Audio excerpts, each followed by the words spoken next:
मतलब है जो सबसे कॉमन एग्जांपल है, जो एक जनरल फिजिकल प्रोसेस को रिप्रेजेंट करता है कि जहां पर रैंडम मोशंस होते हैं, पार्टिकल्स रैंडमली मूव कर रहे हैं, उनके डायरेक्शन का कोई ठीक ठिकाना नहीं है। तो जहां भी रैंडम चीजें होती हैं, रैंडम क्वांटिटीज होती है या वेरिंग क्वांटिटीज होती है, such that we are not able to determine their motion or their behavior at a particular instant of time, तो ऐसी जगह पे हमको प्रोबेबिलिटीज का कंसेप्ट यूज करना होता है। तो हम लोगों ने एक एग्जांपल लिया था जिसमें एक व्यक्ति जो है वो रैंडमली चल रहा है, एक ओरिजिन से वो स्टार्ट हुआ, कुछ स्टेप्स वो ले रहा है, और हम लोग ये देखना चाहते हैं कि आफ्टर सम स्टेप्स उसका एक नेट डिस्प्लेसमेंट हो, इसकी क्या प्रोबेबिलिटी है। ठीक है, तो हम लोगों ने यहाँ पे कंसीडर किया कि टोटल कैपिटल एन जो है टोटल नंबर ऑफ स्टेप्स है, जिसमें से n1 स्टेप्स वो राइट की ओर लेता है, n2 लेफ्ट की ओर लेता है। ठीक है, ये जो राइट और लेफ्ट स्टेप्स वो ले रहा है, they are independent of each other. दाहिने चलना और बाएं चलना एक दूसरे से रिलेटेड नहीं है। तो हम लोग ये जानना चाहते हैं एक पॉसिबल आउटकम इसका क्या है, एक रिजल्ट जिसकी तलाश हम लोग कर रहे हैं। वो रिजल्ट ये है कि x equal to m times l, where l is the length of one step, इस तरह का एक डिस्प्लेसमेंट हो। लेकिन क्योंकि चीजें एकदम रैंडम है, we are not able to get a deterministic answer कि ये जो है डिस्प्लेसमेंट होगा x एक्सिस। ठीक है, तो अगर ये कंडीशन है कि वो n1 स्टेप्स ले रहा है राइट में, n2 स्टेप्स ले रहा है लेफ्ट में, हम लोगों ने लास्ट इक्वेशन देखा था total number of steps capital N जो है it is the sum of n1 and n2। तो अगर ये टोटल नंबर ऑफ स्टेप्स लेता है n1 plus n2, then capital N is n1 plus n2। अब ये जो डिस्प्लेसमेंट, जहां पे हम लोगों ने एक इंटीजर की बात की थी, ध्यान देना, एक इंटीजर m जो कि 0 हो सकता है, पॉजिटिव हो सकता है, नेगेटिव हो सकता है, and it is relating this condition to the condition of an oscillating pendulum. तो उस सिचुएशन में the integer m in the equation x equal to ml, x equal to ml is now expressed in terms of n1 and n2 as, तो ये m जो है n1 minus n2 है। n1 minus n2 का मतलब क्या है, actually ये एक सम ही है। ठीक है, सम, अब ये सम है तो माइनस कैसे आया, जब ये सवाल उठता है, ऐसा कह रहे हो सम है और लिख रहे हो माइनस, ऐसा नहीं है। यहाँ पे जो है वी हैव कंसिडर्ड या we are considering the displacement from the origin and we denote the right direction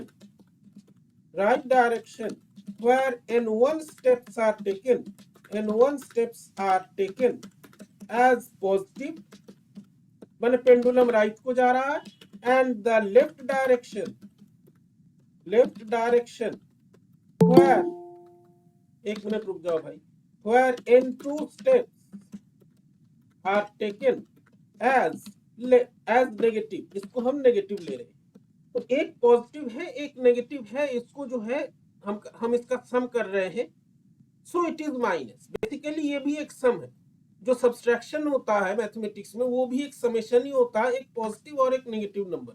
ठीक है, तो this is what we have the condition, ये डिस्प्लेसमेंट को बताता है। ठीक है, अब देखो यहाँ पे, अब समझो ध्यान से, हम लिख रहे हैं जैसे तुम्हारे पास एक टोटल नंबर ऑफ स्टेप्स है कैपिटल N, तो N क्या है मैथ में, N जो है एक सीक्वेंस है। कैसे सीक्वेंस का क्या मतलब होता है, सीक्वेंस का क्या मतलब समझते हो? लो सर एक ऑर्डर में होना चाहिए, एक ऑर्डर है ये, या एक क्रम है, जो भी कहो, एक अरेंजमेंट है। द मोस्ट अप्रोप्रिएट वर्ड हमको जो लगता है तुम्हारे स्टैटिस्टिकल मैकेनिक्स के लिए, वो ये है कि ये एक अरेंजमेंट है, ठीक है, क्योंकि ये अरेंजमेंट हम इसलिए कह रहे हैं, इससे रिलेटेड एक चीज इसके अभी थोड़ी देर में आएगा।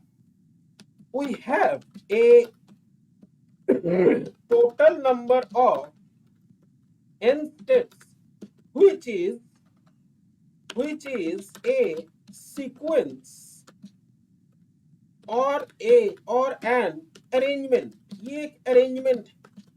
और ये अरेंजमेंट कैसे बना हुआ है, ये अरेंजमेंट कैसे बनाया गया इस व्यवस्था को? इस व्यवस्था को बनाया गया बाय ये combination of left and right steps, ठीक है। तो पार्टिकल जो है इसने n1 स्टेप, या जो व्यक्ति है उसने n1 स्टेप्स लिए हैं राइट की ओर, ठीक है। राइट की ओर लिया तो ओरिजिन से कुछ डिस्प्लेस हुआ, लेफ्ट की ओर लिया तो इससे कुछ डिस्प्लेसमेंट हुआ, ओरिजिन से लेफ्ट की ओर कुछ डिस्प्लेसमेंट हुआ। तो ये जो एक पर्टिकुलर सीक्वेंस है, ये जो एक पर्टिकुलर अरेंजमेंट है, this arrangement is made up of A combination of n1 and n2 arrangement, which is made of a combination of n1 and n2। n1 right की ओर, n2 लेफ्ट की ओर steps लिए जा रहे हैं, उससे ये बना, ठीक है। इससे पहले वाले सेक्शन में हमारे पास जो इक्वेशन था उसमें n1 और n2 को हम लोगों ने रिलेट किया था कि ये जो है ये दोनों का सम है, ठीक है। तो उसी को हम फिर से यूज करते हैं। यहां पर हमारे पास ये कंडीशन था, हम डायरेक्ट यहां पे स्नैप दे रहे हैं। हमारे पास ये कंडीशन था, वी हैव द कंडीशन। अब यहाँ पे जो है थोड़ा सा मैथमेटिकल जो है वो ऊपर नीचे आगे पीछे करने वाली स्थिति है, लेकिन इसका फिजिक्स समझना जरूरी है। n is equal to n1 plus n2। with these two equations, मैंने ऊपर वाला जो लिखा हुआ है, with these two equations we have, हम इन दोनों इक्वेशंस को अगर मिलाएं, एक का इसमें से कुछ वैल्यू लेके ऊपर उसमें रखे, सब्स्टिट्यूट करें, तो हमको एक कंडीशन मिलेगा। ये बिल्कुल ही कठिन नहीं है, कोई भी कर सकता है, स्कूल लेवल का बच्चा भी कर सकता है, ठीक है। हम जो है m इक्वल टू है n1 माइनस n2, n2 की जगह हम कैपिटल N माइनस n1 रखते हैं, ठीक है, रख सकते हैं। माने हम ये वाला कंडीशन ला सकते हैं कि नहीं दोनों इक्वेशन से? Hello, yes sir. Yes sir. ये कोई भी कर सकता है, बहुत सिंपल इक्वेशन है, कोई इसमें कठिन चीज नहीं है। लेकिन इससे सवाल ये है, हम फिजिक्स पढ़ रहे हैं, हमको समझना है कि ये जो हमने किया ये क्या बता क्या रहा है, क्या है फिजिकली इसका मतलब। फिजिकली इसका एक मतलब ये निकलता है कि अब यहाँ पे हम ज्यादा कुछ नहीं डिटरमाइन कर सकते। हमारे पास एक जो है हम कंक्लूजन ये निकाल सकते हैं कि टोटल नंबर ऑफ स्टेप्स यदि ऑड लिए गए हैं, मान लो टोटल नंबर ऑफ उसने 5 स्टेप लिए, ठीक है, अगर तो ये इक्वेशन सबसे पहले क्या कर रहा है, हम इसको लिख दें। ये equation, this equation is relating the quantities m and capital N, इन दोनों को ये रिलेट कर रहा है, ठीक है, इन दोनों को ये रिलेट कर रहा है। तो अब ये जो इसको ये रिलेट कर रहा है, ये दोनों को रिलेट किया, ठीक है, दिख रहा है मैथमेटिक्स रिलेट किया। Actually we are relating the net displacement from the starting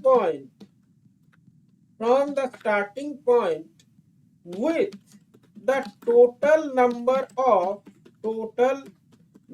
of steps taken, ठीक है। टोटल नंबर ऑफ स्टेप्स हमने कितने लिए उसके साथ जो है हम रिलेट कर रहे हैं net displacement.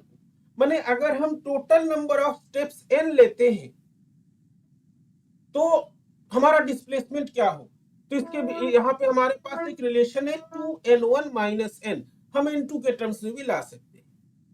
From this the first conclusion that we can make is that if n is odd, capital n अगर ऑड है, मैंने टोटल नंबर ऑफ स्टेप्स जो लिए गए हैं वो यदि ऑड है तो m क्या होगा? ऑड होगा कि इवन होगा?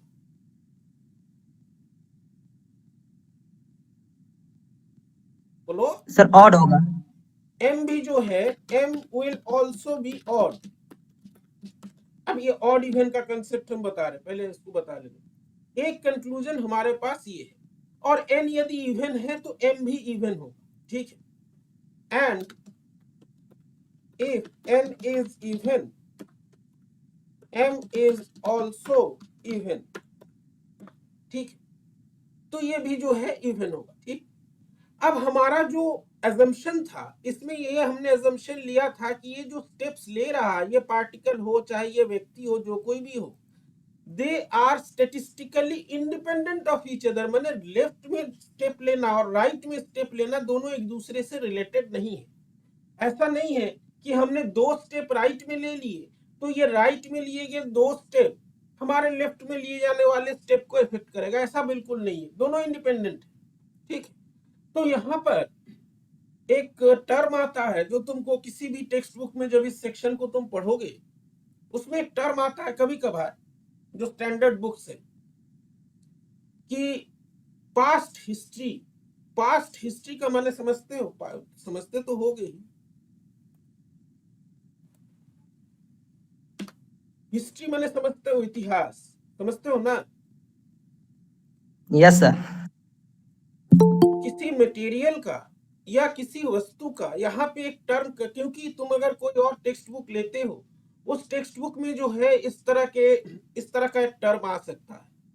पास्ट हिस्ट्री का मतलब होता है कि, और ये स्टैटिस्टिकल कंसेप्ट है, ठीक है। कैसे है हम बता रहे हैं, अभी एकदम ब्रीफ में बता दे रहे हैं कि पार्टिकल जो कि ये रैंडम क्वांटिटीज है, रैंडम मोशन कर रहा है या रैंडम वेरिएशन है, जो प्रेजेंट में जो अभी हम मेजरमेंट कर रहे हैं, देख रहे हैं, this may be affected by the behavior or by the activity of the particle or the system in the past or in the history। कहने का मतलब ये है, जैसे तुम लोगों को एक एक्सपेरिमेंट है 3rd ईयर में, उसका नाम है हिस्टेरिसिस, है कि नहीं? Hysteresis loss. अरे प्रैक्टिकल है, जानते हो ना? Yes sir. एक प्रैक्टिकल करना होता है, पढ़ाया भी गया होगा तुम लोगों को। Hysteresis loss, magnetic ferromagnetic material रहता है, बेसिकली तुमको जो है इलेक्ट्रॉनिक सर्किट से उसका हिस्टेरिसिस कर्व खींचना होता है, ठीक है। ये जो हिस्टेरिसिस कर्व तुम अभी खींच रहे हो, तुम देख रहे हो मैग्नेटाइजेशन और मैग्नेटिक फील्ड में क्या संबंध। अब इसमें क्या होता है, इसमें भी रैंडम प्रोसेस है, वो जो हमने पिछले क्लास में बताया था, मैग्नेटिक डाइपोल्स अलाइन कर रहे हैं। अब ये जो तुम्हारा मैग्नेट है जिसका तुम कर्व निकाल रहे हो, अगर ये थोड़ी देर पहले मैग्नेटाइज हुआ है, अगर ये थोड़ी कुछ समय पहले इसमें मैग्नेटाइजेशन डीमैग्नेटाइजेशन हुआ है, उस मैग्नेटाइजेशन और डीमैग्नेटाइजेशन का इफेक्ट उस मटेरियल में है कि नहीं है। मान लो हमने एक एक्सपेरिमेंट किया, उसको मैग्नेटाइज डीमैग्नेटाइज किया, उसके तुरंत बाद किसी ने जो है उसको फिर से मैग्नेटाइज किया, डीमैग्नेटाइज किया। हमने जो एक्सपेरिमेंट किया था, हमने जो रैंडमाइज किया था चीजों को अंदर, उसका इफेक्ट खत्म होने से पहले दूसरा मैग्नेटाइजेशन हो गया, then they are not independent. जो दोनों प्रोसेसेस है वो इंडिपेंडेंट नहीं है। तो यहां पे कहने का सेंस ये है कि हमारा जो एजम्पशन है, we have assumed that the steps to the right. Sir repeat कर दीजिए एक बार सर, जो भी बताए हैं। बता, एक सेकंड बता रहे, एक minute. Steps to the right and left are independent of each other. हमने ये बताया कि ये तुम कोई टेक्स्ट बुक उठाओगे उसमें जो है कभी कभार ये सब लिखा रहता है, irrespective of the past history या किसी इस तरह का टर्म, पास्ट हिस्ट्री का मतलब है जैसे तुमने मैग्नेट लिया, उसको मैग्नेटाइज किया, डिमैग्नेटाइज किया, ठीक है, तुमने किया, कुछ एक्सपेरिमेंट किया, करके छोड़ दिया। उसके तुरंत बाद हमने लेकर के फिर उसको मैग्नेटाइज किया, डिमैग्नेटाइज किया, हिस्टेरिसिस किया, जो भी करना है हमने करा, ठीक। अब जो अभी हम एक्सपेरिमेंट या अभी हम जो प्रोसेस कर रहे हैं, तुमने उससे पहले किया है। तुमने जो कुछ भी मैग्नेटाइजेशन या डिमैग्नेटाइजेशन उसको किया, उसका इफेक्ट पूरी तरह से खत्म हो जाने से पहले ही जब हमने उसको मैग्नेटाइज किया या हिस्टेरिसिस निकाला या डिमैग्नेटाइज किया, then my result, my experiment will not be independent from your experiment. तुम्हारे एक्सपेरिमेंट या तुम्हारे कार्यकलाप का जो रिजल्ट है, उस रिजल्ट से वो इंडिपेंडेंट नहीं होगा। समझे क्या बोले? Yes sir. ठीक है, इसी को पास्ट हिस्ट्री कहते हैं। तब इसमें जो है दोनों में कोरिलेशन है। ये बहुत तरह के मटेरियल्स में होता है। रबर में भी हिस्टेरिसिस लूप होता है। जो कंपनी टायर बनाता है, गाड़ी का जो कंपनी जेके टायर जो बनाता है, डनलॉप टायर बनाता है, क्या बनाता है, बनाता होगा पता नहीं, वहां पर भी इस तरह के एक्सपेरिमेंट्स होते हैं। मटेरियल स्ट्रेंथ, मटेरियल प्रॉपर्टीज, ये इसमें एक बहुत इंपॉर्टेंट ये कैरेक्टराइजेशन होता है कि पास्ट हिस्ट्री उसको इफेक्ट करता है कि नहीं, ठीक है। तो यहां पर जो है, अगर ये वर्ड तुमको मिले,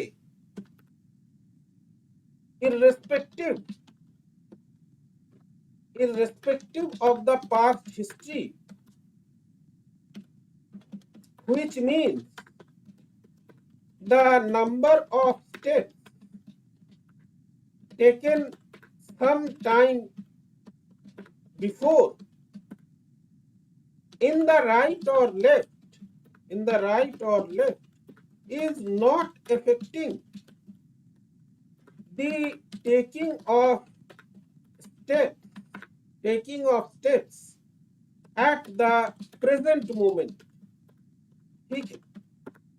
तो ये पास्ट हिस्ट्री पे डिपेंड नहीं करता। तो पास्ट हिस्ट्री पे यदि ये डिपेंड नहीं करता है, तो हमारे पास यहाँ पे दो प्रोबेबिलिटीज होते हैं। एक होता है पी, जो कि राइट में स्टेप लेने की प्रोबेबिलिटी है, क्यू जो है प्रोबेबिलिटी है लेफ्ट में स्टेप लेने की, and they are independent of each other. We have two probabilities P, the probability of taking step to the right, and Q is equal to 1 minus P, the probability of taking a step to the left। ये दो probabilities है, और यहाँ पे हम जो ये 1 minus P लिख रहे हैं क्यू को, it is because they are independent of each other, ठीक है। ये एक दूसरे से इंडिपेंडेंट, ठीक, समझ में आया इतना? Hello yes sir.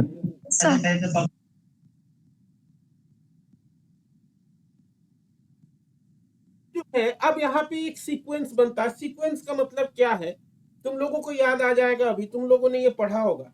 जैसे वो व्यक्ति जो है कुछ 10 स्टेप राइट को, क्योंकि रैंडमली चल रहा है, पार्टिकल हो या व्यक्ति हो, वो 10 स्टेप राइट की ओर लेता है, 15 स्टेप लेफ्ट की ओर लेता है। तो ये जो 10 राइट के स्टेप, ये 15 लेफ्ट के स्टेप, ये जो एक अरेंजमेंट है, this is called one sequence, जो हम ऊपर बता रहे थे, ठीक है। तो अगर in case the probability of taking a left step and right step are independent of each other, तो कोई एक sequence which is made up of a certain number of left and right steps, it can be obtained simply by multiplication, जिसको हम लोग exclusive event कहते हैं। जैसे बहुत छोटे क्लास में सेट थ्योरी पढ़ाया जाता है, पढ़ा है कुछ? Hello, yes sir. उसमें दो टर्म आते हैं, एक होता है एंड और एक होता है और। एक मल्टीप्लाई होता है, एक जो है समेशन होता है। कौन सा समेशन, मल्टीप्लाई कौन सा होता है? एंड वाला सर। हाँ, if we have a sequence which is made of some n1 right steps, n1 right steps माने जो राइट में लिए गए हैं, and n2 left steps, then in terms of the probabilities we can have the expression, यहाँ पे हमको एक एक्सप्रेशन मिलता है। n1 स्टेप राइट की ओर है, उसका वो तो जो है राइट में जाने की प्रोबेबिलिटी क्या है, p है, लेफ्ट में जाने का q है। मान लो n1 जो है वो राइट की ओर लिए गए स्टेप है, n2 जो है वो लेफ्ट की ओर लिए गए स्टेप से, तो इन दोनों को हम मल्टीप्लाई कर सकते हैं to obtain the probability of occurrence of a particular sequence. ये जो है यहाँ पे p को n टाइम्स मल्टीप्लाई किया गया, n1 टाइम्स q को मल्टीप्लाई किया गया n2 times. This gives the probability of the formation of a particular sequence of steps, particular sequence of steps जिसमें n1 राइट है, n2 लेफ्ट है, ये फॉर्म होने का प्रोबेबिलिटी हमको मिलता है by multiplying the two quantities. समझ में आया? Yes sir. अब जो है तुम लोगों ने स्कूल लेवल में एक और चीज पढ़ा होगा जिसको कहते हैं परमुटेशन। परमुटेशन पढ़ा है मैथ में? Yes sir. क्या पढ़ते हैं परमुटेशन में? परमुटेशन में हम यही चीज पढ़ते हैं, the number of ways to form a particular sequence और अरेंजमेंट। एक पर्टिकुलर अरेंजमेंट या सीक्वेंस फॉर्म होने के कितने तरीके हो सकते हैं, कितने पॉसिबिलिटीज हो सकते हैं, कितने पॉसिबल वेज हो सकते हैं, कितने तरीके से हम एक सीक्वेंस बना सकते हैं। ठीक है, तो एक total number of steps n हो, जिसमें से n1 राइट है, n2 लेफ्ट है, ये होने के कई सारे पॉसिबिलिटीज हो सकते हैं, कई सारे तरीकों से ये फॉर्म हो सकता है। कई सारे तरीकों से अगर ये फॉर्म हो सकता है तो the number of distinct possibilities बने, जहां पर एक पॉसिबिलिटी दूसरे पॉसिबिलिटी से अलग हो, एक पॉसिबिलिटी दूसरे पॉसिबिलिटी से डिफरेंट हो, जिसको हम डिस्टिंक्ट बने, जिसको हम अलग अलग गिन पाए, जिसको हम अलग अलग शो कर पाए। हम यहाँ पे डायग्राम दे रहे हैं, ये डायग्राम जो है तुमको रीफ की जो पुराना वाला एडिशन है, एक नया वाला भी है बर्कले फिजिक्स का, उसमें हमने देखा नहीं है डिटेल्स में है कि नहीं, या किसी भी टेक्स्ट बुक में मिल जाएगा। ठीक है, the sequence of n steps with a sequence of n steps with n1 to the right and n2 to the left can be formed in different ways। इसका मतलब क्या है? इसका मतलब ये है n1 and n2 can be combined in different ways to form। बचपन में जो है, मैंने बचपन में नहीं, 11th में पढ़ाया जाता है कॉम्बिनेशन परमुटेशन। उसमें एक बहुत कॉमन सवाल हम लोगों के जमाने में होता था, एक कमरे में इतने सारे लोग हैं, सब एक दूसरे से हाथ मिला रहे हैं, तो कितने सारे हैंडशेक। ऐसा सवाल सुना है, कभी देखा है मैथ में? Yes sir. मैंने अभी भी वो चलता है। ये परमुटेशन का सवाल है। फिर से गोल टेबल है, गोल टेबल में हमने लोगों को बैठा दिया, कितने तरीके से ऐसे बैठा सकते हैं। डिक्शनरी में वर्ड्स को अरेंज करना है, तो कौन से नंबर के कौन से पेज पे कौन से नंबर पे ये वर्ड आएगा, ये जो है गणना करके निकालो, इस तरह के क्वेश्चंस होते हैं। तो they are all related to the possible number of arrangements. ठीक है, जैसे यहाँ पे हम ये डायग्राम एक्सप्लेन कर रहे हैं, पहले हमको जो है लिख लेने दो। तो ये जो है अब इसमें से हमको निकालना है जो डिस्टिंक्ट पॉसिबिलिटीज है, माने एक पॉसिबिलिटी दूसरे से अलग है। The number of distinct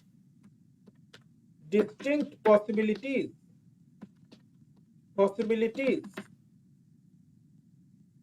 can be obtained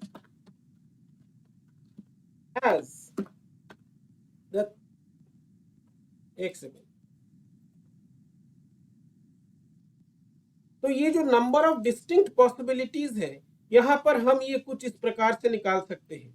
अब इसी से जो है हमारा दूसरा टर्म आएगा, ये इतने तरीके से निकाल सकते हैं। डिस्टिंक्ट पॉसिबिलिटीज का मतलब है अरेंजमेंट्स है हमारे, distinct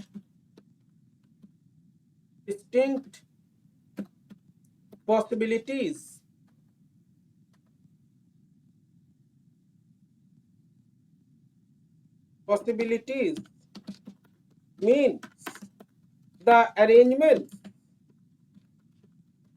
that can be distinguished from each other। हम एक दूसरे से उसको डिस्टिंक्ट अलग दिखा सके। ठीक है, जैसे ऊपर दिखाया गया कि ये एक पॉसिबिलिटी है, ये दूसरा पॉसिबिलिटी। ठीक, समझ में आया इतना? Yes, sir. Yes sir. ठीक है, अब यहाँ पे जो है, अब यहाँ पे हमको बेसिकली हमें ये नहीं पता है कि वो एक पर्टिकुलर जब चलना शुरू किया वो कितने स्टेप राइट को लेगा, कितने लेफ्ट को लेगा, हमें नहीं मालूम। अब जब भी इस तरह का लैक ऑफ इंफॉर्मेशन होता है, what we require is the concept of probability. हमको यहाँ पर प्रोबेबिलिटी की जरूरत होगी, क्योंकि हमें नहीं मालूम वो कितने स्टेप। हमने यहाँ पे एक एजम्पशन किया है कि वो n1 स्टेप्स ले रहा है, ले राइट की ओर, n2 ले रहा है लेफ्ट की ओर। ठीक है, तो जब हमें नहीं मालूम है कि वो एक बार जब चलना शुरू किया वो किधर को जाएगा, कितने स्टेप्स कहां लेगा, then we have to find the probability. हमको प्रोबेबिलिटी, पार्टिकल भी है तो हमको एक प्रोबेबिलिटी निकालना होगा। ये जो तुम अभी एक्सप्रेशन देख रहे हो, this is the total number of veg, हम इसको लिख देते हैं। This is the total number of veg by which a sequence of total capital N steps can be obtained by a combination of n1 and n2। ये total number of तरीके हैं। अब इसमें से अगर हमें ये निकालना हुआ कि n1 राइट में जाने का प्रोबेबिलिटी क्या है और n2 लेफ्ट में जाने का प्रोबेबिलिटी क्या है, हमको इसी में से निकालना है। तो ये समझ लो, ये तुम्हारा जो कॉइन तुम फ्लिप करते हो, इसके जो दोनों टोटल पॉसिबिलिटीज कितने होते हैं? दो, या तो हेड या तो टेल। डाइस फेंका या छह possibilities. This is the total number of possibilities or outcomes that result in the formation of a total number of n steps with n1 to the right and n2 to the left। ये दोनों का होने का possibilities, ये total number of outcome है। If we are required to find the probability of taking n1 steps to the right, then we can obtain that probability by। तो इस probability को जो है हम कैसे निकाल सकते हैं, कैसे निकाल सकते हैं?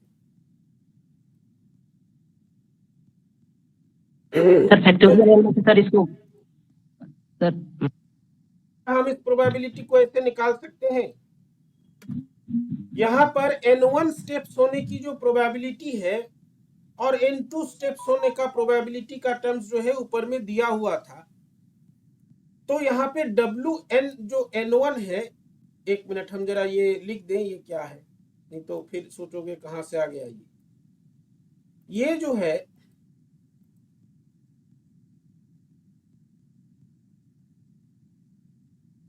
Is the probability of taking a total of n steps of which n1 are to the right, ये जो Wn1 है ये प्रोबेबिलिटी है कि total number of steps n लिए जाएं जिसमें से n1 राइट की ओर। उसी प्रकार से हम ये प्रोबेबिलिटी भी निकाल सकते हैं कि total number of steps capital N लिए जाए जिसमें से N2 जो है वो लेफ्ट की ओर। ठीक है, समझ में आया? ये बेसिक प्रोबेबिलिटी कंसेप्ट है सर। हाँ सर जो ऊपर लिखा है n फैक्टोरियल अपान n1 फैक्टोरियल n2 फैक्टोरियल, ये क्या दिखा रहा है सर? ये क्यों लिखा है? ये वाला जो एक्सप्रेशन है ये क्या दिखा रहा है सर? लिखा तो है, रुको हम बता दे रहे हैं फिर से। यहाँ पे देखो क्या लिखा हुआ है, हम इसको हाईलाइट कर देते हैं। ये जो कैपिटल N, इनका सवाल ये है जो फैक्टोरियल N लिखा हुआ है ये क्या है? N capital N factorial by N1 factorial by N2 factorial. ये जो है दिस इज शोइंग कि टोटल नंबर ऑफ स्टेप्स यदि n लिए गए हैं, मान लो 50 स्टेप लेकर के वो ओरिजिन से शिफ्ट हुआ है, जिसमें से कुछ स्टेप्स 20 मान लो राइट की ओर है, 10 और बाकी 20 जो है 30 जो है वो लेफ्ट की ओर है। ठीक है तो ये जो 50 स्टेप का सीक्वेंस है ये किस तरीके से हो सकता है? इसमें 50 टोटल नंबर ऑफ स्टेप्स 50 लिए गए। इसमें से एक पॉसिबिलिटी क्या है कि n1 10 हो, n2 40 हो। दूसरा है n1 25 हो, n2 25 हो। तीसरा है n1 20 हो, n2 30 हो। चौथा है n1 30 हो, n2 20 हो। नहीं उल्टा, सेम हो गया, उल्टा हो गया, जो भी है। ठीक है, एक पॉसिबिलिटी ये है n1 50 हो, n2 0 हो। और एक और पॉसिबिलिटी है n2 50 हो, मैंने पूरा लेफ्ट की ओर ही गया वो, n1 0 हो। समझ रहे हो? यस सर, समझ गए। ये कितने तरीके से ये हो सकता है? अब इसमें से हर एक तरीका अलग है। अब जब तुमने पूछा ही हम इस डायग्राम को यहीं पे बता दे। यहाँ पे जो है तुम जो डायग्राम देख रहे हो इसके नीचे हमको लिख देना है, रुको। ये डायग्राम देखो क्या बता रहा है, जब इसने पूछा ही है इसी समय हम बता दे। इस डायग्राम में एक कंडीशन दिखाया गया। क्या कंडीशन दिखाया गया है कि total number of steps n जो है कैपिटल N वो 3 है। सिंप्लिसिटी के लिए रखा गया है। In the diagram about capital N is 3। ये टोटल नंबर ऑफ स्टेप्स जो लेता है वो 3 ही कदम चलता है। अब ये 3 कदम कितने तरीके से हो सकते हैं? पहला पॉसिबिलिटी है, अब इसमें जो है the different possibilities of getting, एकदम सिंपल लैंग्वेज लिख रहे हैं, n equal to 3 from a combination of n1 and n2 are. क्या क्या पॉसिबिलिटीज है? पहला पॉसिबिलिटी देखो, n1 जो है लिखा हुआ है 3, n2 जो है लिखा हुआ है 0। माने ये टोटल जो है राइट की ओर ही जा रहा। ठीक है, और m क्या है? m is n1 minus n2। माने डिस्प्लेसमेंट कितना हुआ इसका? डिस्प्लेसमेंट जो है 3 माइनस 0 3 हुआ। टोटल नंबर ऑफ 3 स्टेप इसने लिए, इसने n1 स्टेप्स राइट की ओर लिए, माने ये टोटल राइट की ओर ही चल रहा है। n2 लेफ्ट की ओर ये गया ही नहीं। दूसरा पॉसिबिलिटी क्या है? n1 जो है इसमें दिया हुआ है 2, माने ये राइट की ओर, हम यहाँ पे ब्रैकेट में R लिख रहे हैं, right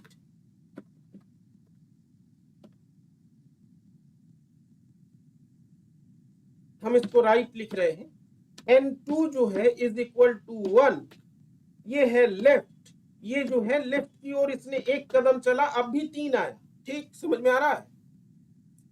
total number of steps कितने आए? अरे 2 + 1 कितना हुआ भाई, बोलो? 3 सर। 3 हुआ ना। टोटल नंबर ऑफ स्टेप्स उसने 3 लिए, लेकिन जो डिस्प्लेसमेंट है उसका 2 राइट की ओर है, हमने राइट को पॉजिटिव माना, 1 को जो है नेगेटिव माने, लेफ्ट को हमने नेगेटिव माना। ये जो total number of steps 3 steps इसने लिए, लेकिन ओरिजिन से या जहां से ये स्टार्ट हुआ वहां से इसका डिस्प्लेसमेंट कितना हुआ? 1 यूनिट। तीसरे पॉसिबिलिटी में N1 जो है ये इक्वल टू 1 स्टेप इसने राइट की ओर लिया, N2 इसने 2 स्टेप्स जो है लेफ्ट की ओर लिए, टोटल 3 कदम चला, लेकिन उसका जो डिस्प्लेसमेंट हुआ स्टार्टिंग पोजीशन से ये अगेन 1 हुआ। एक और पॉसिबिलिटी इसमें क्या है? एक और पॉसिबिलिटी ये है कि N1 इक्वल टू 0, वो राइट की ओर चला ही नहीं, N2 इज इक्वल टू 3, वो जो भी चला बाईं ओर चला। ठीक है, टोटल ये 3 कदम यहां पर भी चला, डिस्प्लेसमेंट इसका कितना हुआ? 3। तो ये जितने भी पॉसिबिलिटीज है 1 2 3 4, ये 4 पॉसिबिलिटीज इसमें दिखाए गए। ठीक है, ये 4 पॉसिबिलिटीज जो है इसमें इसका इसमें ये करता क्या है? ये टोटल नंबर ऑफ स्टेप्स लेता है 3, इन 3 स्टेप्स में वो चला तो, लेकिन उसका डिस्प्लेसमेंट कितना हुआ? 1 में 3 हुआ, 2 में 1 1 हुआ, 1 में 3। ठीक, समझ में आया इतना? Yes sir. समझ में आया? तो यही यस सर। डिफरेंट पॉसिबिलिटीज है या डिफरेंट तुम कहो अरेंजमेंट है, इसको दिखाता है ये क्वांटिटी। समझ में आया सब लोगों को?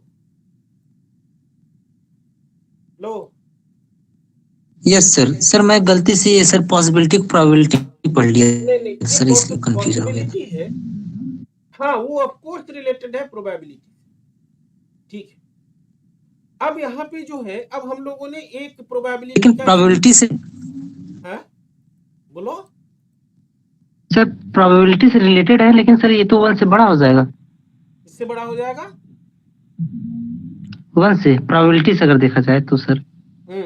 किससे बड़ा हो जाएगा? फिर से बोलो। n1 n फैक्टोरियल जो है sir, n factorial upon n1 factorial into n2 factorial है। हम बता रहे। तो ये जो बेसिकली जो तुमको बताया जा रहा है, ये एक सिचुएशन है, जैसे इन्होंने इसमें कहा कि ये बड़ा हो जाएगा, मैंने कैपिटल N अगर 3 है, N फैक्टोरियल होता है कितना? 6 होता है ना? Yes sir. ठीक है, अब ये 3 जो है N1 बराबर 1 और N2 बराबर 2 से अगर बना है, तो क्या हुआ? ये फैक्टोरियल करके बताओ जल्दी से। 3 factorial by 1 factorial into 2 factorial कितना हुआ? सर 3 आएगा। 3 आएगा। ठीक है, अब आगे बढ़ते हैं, बता रहे हैं, रुक जाओ। तो ये जो यहाँ पे तुमको एक फंक्शन मिला WN1 के फॉर्म में, एक्चुअली ये एक डिस्ट्रीब्यूशन है। डिस्ट्रीब्यूशन क्यों है?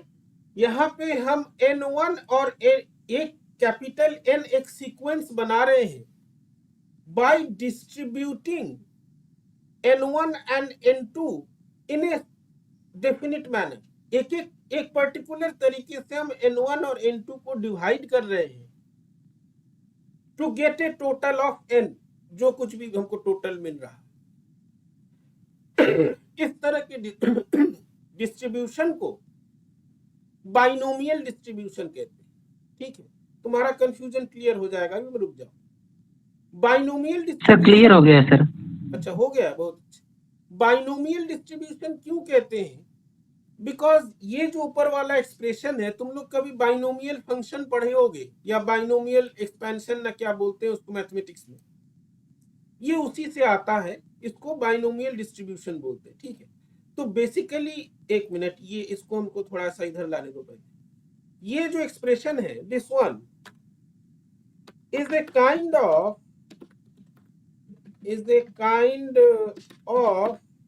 डिस्ट्रीब्यूशन, ये एक डिस्ट्रीब्यूशन है, because we are distributing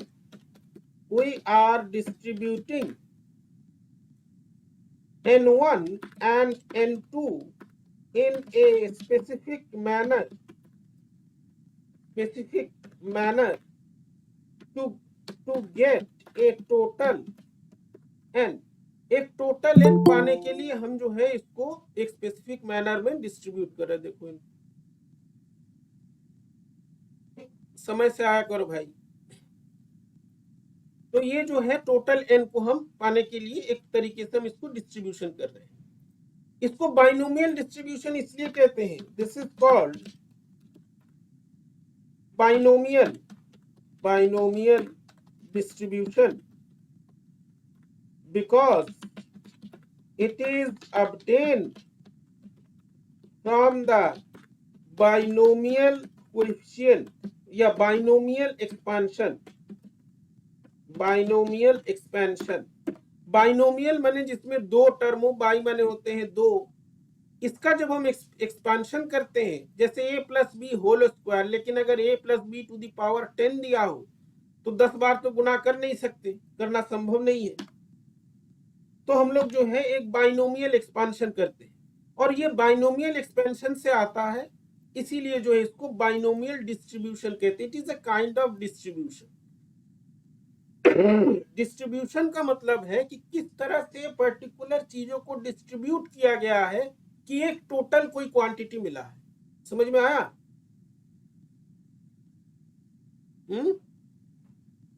hello, yes sir.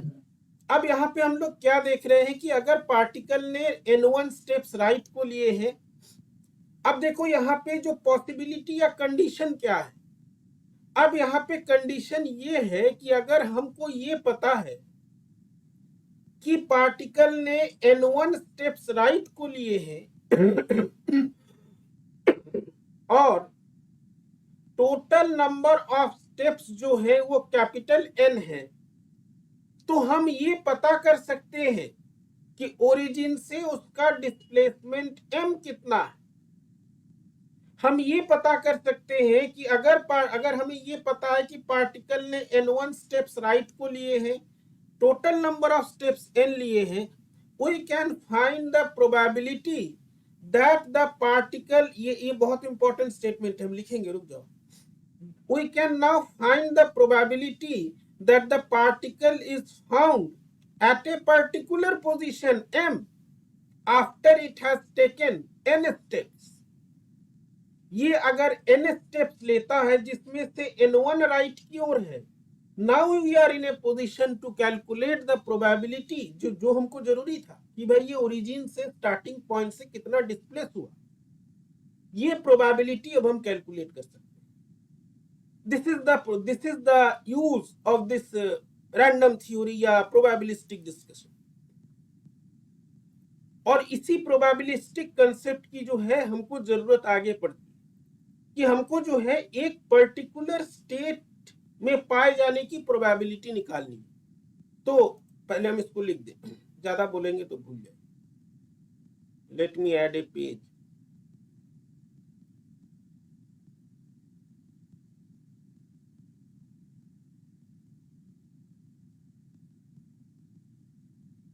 With this formalism, we are now in a position to calculate the probability that the particle is displaced from the starting position by an amount m when it is known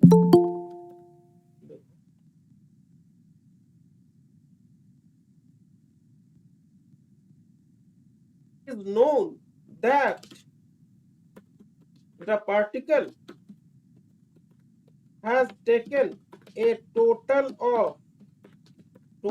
of capital N steps, of which N1 are to the right.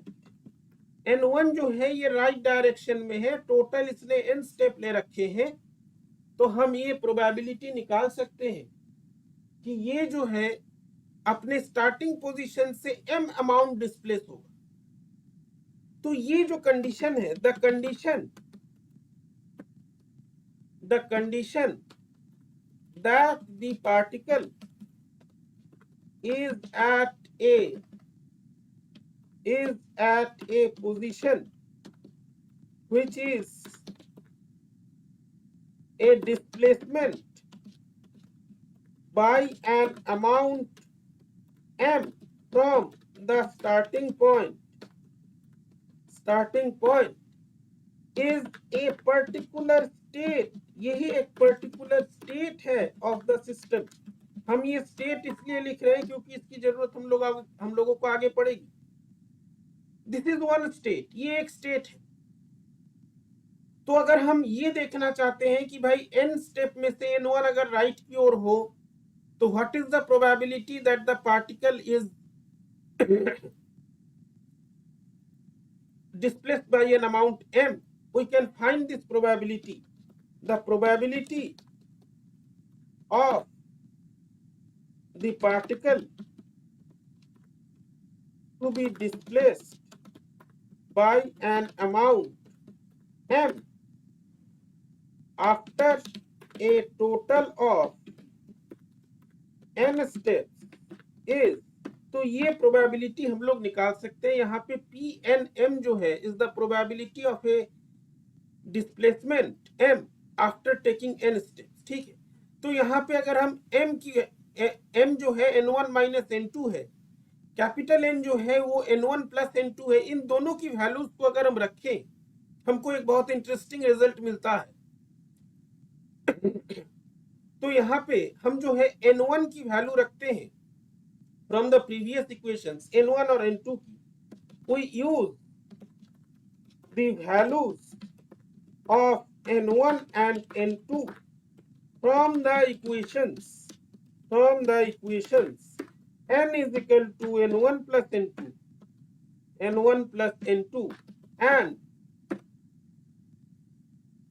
m equal to n1 minus n2, so that हमारे पास जो n1 और n2 के values है वो कुछ इस प्रकार के हैं। अब इसमें जो है एक स्पेशल हमको कंडीशन मिलेगा। तो अगर हम यहाँ पे Wn वाला एक्सप्रेशन पीछे जो पिछले वाले पेज में जो है उससे रखें तो वहां पे हमको सिंपली n1 और n2 के वैल्यूज रखने हैं। we can get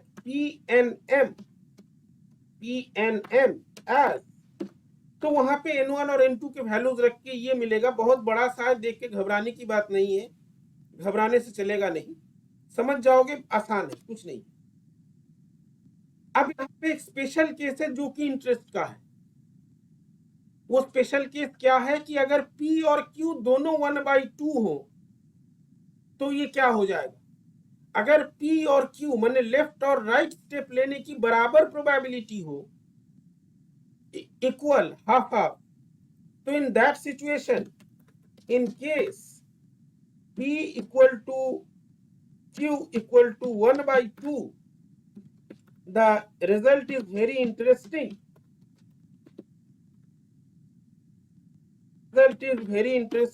ये रिजल्ट कुछ इस प्रकार का होता है। ये रिजल्ट और अच्छे से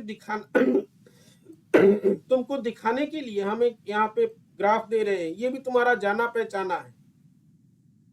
तो P इक्वल टू Q जब हम करते हैं तो यहाँ पर जो है हमको एक सिमेट्रिकल फॉर्म मिलता है, एक पर्टिकुलर तरीके का हमको ग्राफ मिलता है जिसको बोला जाता है गॉसियन डिस्ट्रीब्यूशन। नाम सुना है गॉसियन डिस्ट्रीब्यूशन? गॉसियन डिस्ट्रीब्यूशन पढ़े हो कि कहीं सुने हो नाम? नहीं sir. The distribution we get इसकी खास बात क्या होती है? सुना है, तुमको ध्यान नहीं, चलो हम ध्यान याद दिला देते हैं। तो यहाँ पर जो है हमको एक इस तरह का पैटर्न मिलता है। रुक जाओ, इसको छोटा करें पहले। गॉसियन कर्व हमको बहुत जगह मिलता है। यहाँ पे क्या है बेसिकली, इसकी खास बात क्या है? इसको अगर हम थोड़ा सा ड्रॉ करें तो तुमको जो है एक घंटे के आकार का कुछ मिलता है। देखो अब याद आता है। कैसा हो गया? रुक जाओ, इसको हम मिटा करके हम फिर से जो है ड्रॉ करें। ये सभी जो पीक्स हैं इसको मिला करके ये रफली हमने ड्रॉ किया है भाई, इतना ही हमसे ड्रॉ हो पाया। बेसिकली ये जो है इसको गॉसियन कर्व बोलते हैं। ये घंटे के आकार का होता है। हम यहाँ पे फिर से जो है तुमको ड्रॉ करके दिखा देते हैं। सुना इस तरह का कर्व नहीं देखी हो आज तक? ठीक है सर। ये घंटे के आकार का होता है। घंटे के बीच में यहाँ पे कुछ नहीं होता है। इसकी खास बात क्या होती है? क्या होती है इसकी खास बात? ये होती है इसका ये जो बीच वाला पोर्शन है, that is the maximum position, maximum और द पीक। और ये जो मैक्सिमम वैल्यू है, ये लाइन टेढ़ा हो गया, इसके लेफ्ट में और इसके राइट में जो पॉइंट्स है वो इक्वली डिस्ट्रीब्यूटेड होते हैं। तुम लोग मैक्सवेल्स डिस्ट्रीब्यूशन पढ़े होगे पार्ट 1 में, थर्मोडायनामिक्स में पढ़ा है। मोस्ट तुम लोग मोस्ट प्रोबेबल वेलोसिटी अगर कहे तो याद आ जाएगा। याद आया? Yes sir. उसमें भी एक ऐसा कर्व हमको मिलता है। उसकी खास बात क्या होती है कि इस कर्व का जो पीक है that shows the most probable velocities, और पार्टिकल्स के जो वेलोसिटीज होते हैं वो इस मोस्ट प्रोबेबल वेलोसिटी के दोनों ओर इक्वली डिस्ट्रीब्यूटेड होते हैं। This curve is symmetric. ये बहुत जगह मिलता है तुमको। About the maximum